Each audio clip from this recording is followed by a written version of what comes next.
Hi అండి. ఈరోజు మనం మిల్ మేకర్ కర్రీ చేసుకుందాం. చాలా బాగుంటుంది. వెజిటేరియన్స్కి చాలా బెస్ట్ కర్రీ. ఇలా చేసుకొని చపాతీ, రైసులో, రోటీలో, దేనిలైనా సరే, ఏదైనా సరే పెట్టుకొని తినండి. చాలా చాలా చాలా టేస్టీగా ఉంటుంది. ఇప్పుడు ఎలా చేయాలనో చూపిస్తా రండి.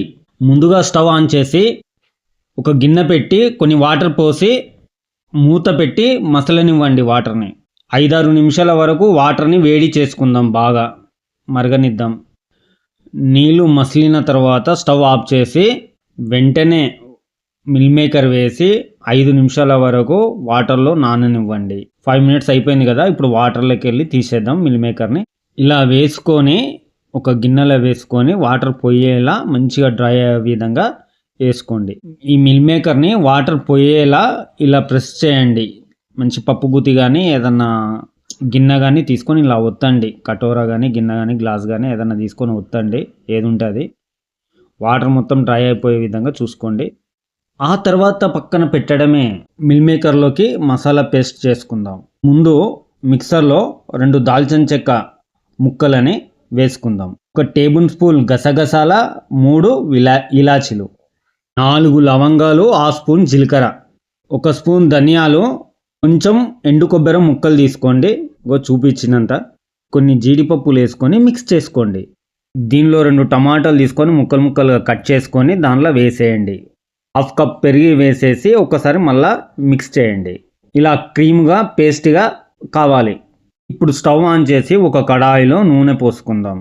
2 టేబుల్ స్పూన్ నూనె, అలాగే బటర్ కూడా వేయండి. బటర్ కరిగినాక అందులో జీలకర్ర, లవంగాలు, చిన్న దాల్చిన ముక్క వేసి తర్వాత 2 ఆనియన్ కట్ చేసి ముక్కలుగా వేయండి. అలాగనే 2 లేదా 3 యాలకులు వేయండి.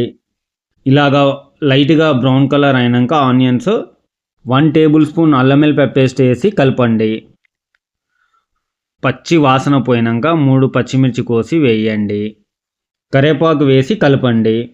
1 నిమిషం తర్వాత 1/2 స్పూన్ పసుపు, 2 స్పూన్ల కారం పొడి వేసి కలపండి. మనం ఉప్పు వేసి మనం మిక్స్ చేసుకున్న పేస్ట్ వేసేద్దాం. ఒకసారి బాగా మంచిగా కలుపుకుందాం. ఇప్పుడు ఇంకా మూత పెట్టుకుందాం. ఇలా మధ్యలో కలుపుతూ ఉండండి. అడుగు పట్టకుండా చూసుకోండి. 5 నిమిషాల తర్వాత మిల్ మేకర్ వేసి కొంచెం పుదీనా, 1 టేబుల్ స్పూన్ కస్తూరి మేతి వేసి కలపండి. 1.5 గ్లాస్ వాటర్ పోద్దాం. పోసి కలిపి మూత పెట్టేద్దాం. ఒక 5 మినిట్స్ వరకు ఉడకనిద్దాం. ఇప్పుడు కొత్తిమీర వేసి కొద్దిసేపు వరకు ఉడికించుకుందాం. చూడండి, ఇలా ఆయిల్ పైకి వచ్చిందంటే ఇంకా కూర రెడీ అయినట్టే. ఇలా మిల్ మేకర్ అంతా మంచిగా గ్రేవీని పీల్చుకోవాలి. ఇలా అయినాక ఇంకా స్టవ్ను ఆఫ్ చేసుకొని పక్కకు పెట్టేసుకుందాం. చూశారు కదా ఎంత సింపుల్గా, ఈజీగా, ఫాస్ట్గా, చాలా టేస్టీగా ఎంత బాగుందో చూడండి. ఎక్కువ కష్టపడాల్సిన అవసరం లేదు. చాలా చాలా చాలా ఈజీ రెసిపీ ఇది. చాలా టేస్టీ అయిన రెసిపీ. ఇంటికి ఎవరైనా కానీ గెస్ట్ కానీ రిలేటివ్స్ కానీ వచ్చినప్పుడు మంచి బ్రేక్ఫాస్ట్గా అయినా డిన్నర్లో అయినా చపాతీ లేదా రోటీకైనా ఇలా కర్రీ చేసి పెట్టండి.